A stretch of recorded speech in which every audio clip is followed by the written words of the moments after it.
Hope, along with all my colleagues, I hope all my colleagues had as enjoyable a Thanksgiving as I did with my family and with our constituents back in our district. We have much to be thankful for. After all, this is America, and this has always been the place of dreams.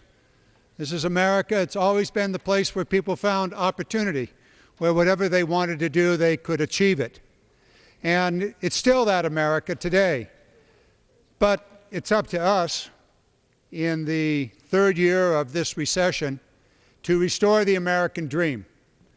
And there are ways that we can do it. And tonight, together with my colleagues who will soon be joining me, we'll talk about various ways in which the Democrats in this House will and have made numerous proposals to restore the American dream. I was out in the district for 5 of the days that we were gone, talking to people, and many of them, in fact, one fellow who has a bookbinding company, 85 years old, and is about to retire and turn that company over to his employees, was talking about the enormous strength of this nation. And he was sharing the story of himself and his employees and the way in which they came here. Many struggled from very bad situations in other countries, but they came here with optimism. They came here with a true belief that in America you can make it. If you follow the rules, if you work hard, you can make it. You can have a good life. You can take care of your family. Unfortunately, for all too many Americans, that's not the case today. So restoring the American dream is our task, and we can do it. The President, more than 2 months ago, proposed the American Jobs Act, a proposal that would put 2 or 3 million Americans back to work immediately. And tonight, on the other side of this nation's capital, the U.S. Senate is debating a portion of that American Jobs Act. A portion of it that is a very, very significant tax cut for men and women that are working. Their Social Security payments would be reduced by 50%. No longer would they pay 6.2% of their wages into the Social Security fund. They would pay 3.1%.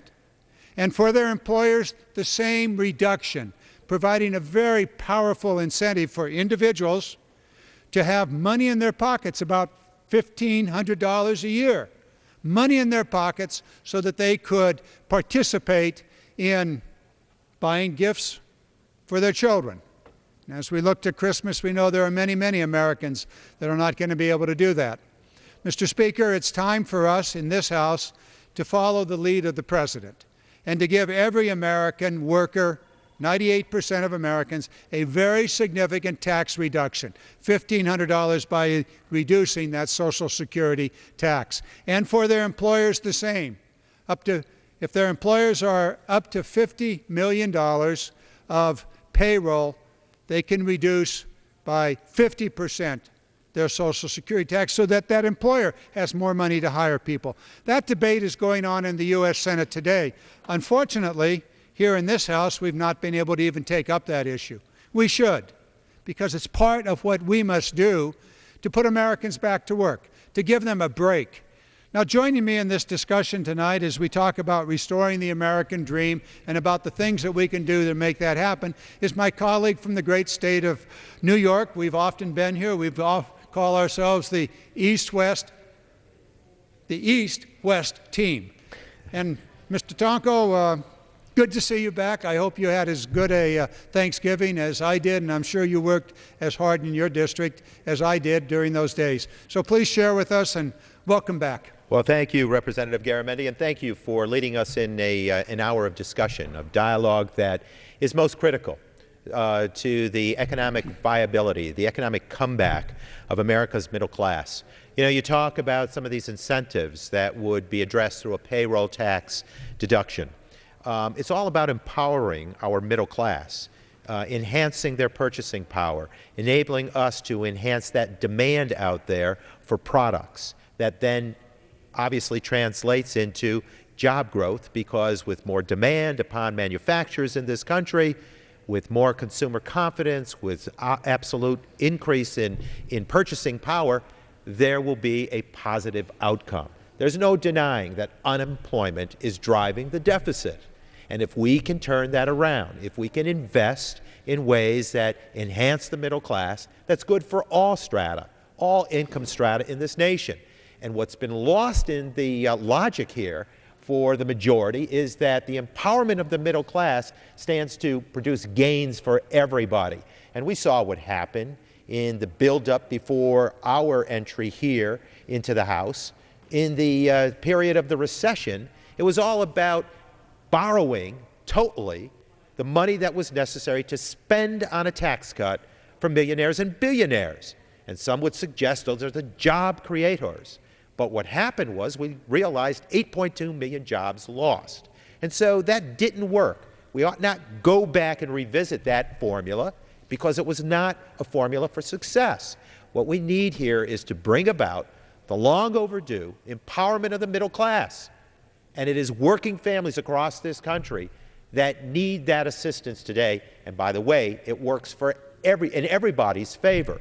So that's what we're promoting. And it's good to start off with that discussion because as we move forward, investments are what it's about. Investing our way to prosperity, investing our way to opportunity, investing our way to a stronger tomorrow for all Americans. It's not going to come by cutting into situations that relieve the liability, the responsibility of those who have been most profitable here. That didn't work, and that is not going to be the formula for a comeback for most Americans. What we need is to be sensitive to the investments in education, higher education, in sounder tax policy, reforms of tax policy, and certainly investment in research, because as we invest in research, that equals jobs. And that's still the highest priority of America's general public out there. We need jobs, and the dignity of work is what ought to be front and center for the work that we do here in public policy format or in resource advocacy, so as to go forward and herald the need of the middle class. Thank you so very much. The experiences that we have as we return to our district and talk to our constituents and share with our family, these are the stories of life. These are the stories of real Americans that are out there. Not that we're not real. We've got a very special task as their representative to represent them here. And they do want jobs. They want to go back to work. We know that many of them are unable to find jobs. The American Jobs Act did have, in addition to the tax issues I just talked about, there was another provision that I must say we actually got something done just before the Thanksgiving recess, and that was for the veterans. This was part of the President's proposal that actually did become law. And what he wanted to do, and we agreed with him, was to give veterans, those men and women that are out there fighting for this country in Iraq and Afghanistan and even way back into the Vietnam War and the first Gulf War, give those veterans a chance for a job. And there's a very special tax provision that's totally paid for, not borrowed, that we actually voted out of here so that employers got a tax credit. That is a reduction in their taxes for every veteran they hired. $5,600 for a unemployed veteran or $9,600 for a disabled veteran. I'm very, very pleased that we were able to do that for the veterans. That's one very important slice of the American public that is facing unemployment, but there are many, many more. And if I could just pick up for a second on a couple of words that you said, you talked about investment. In the American Jobs Act, there's a very, very important investment, and you mentioned it. It's the education investment.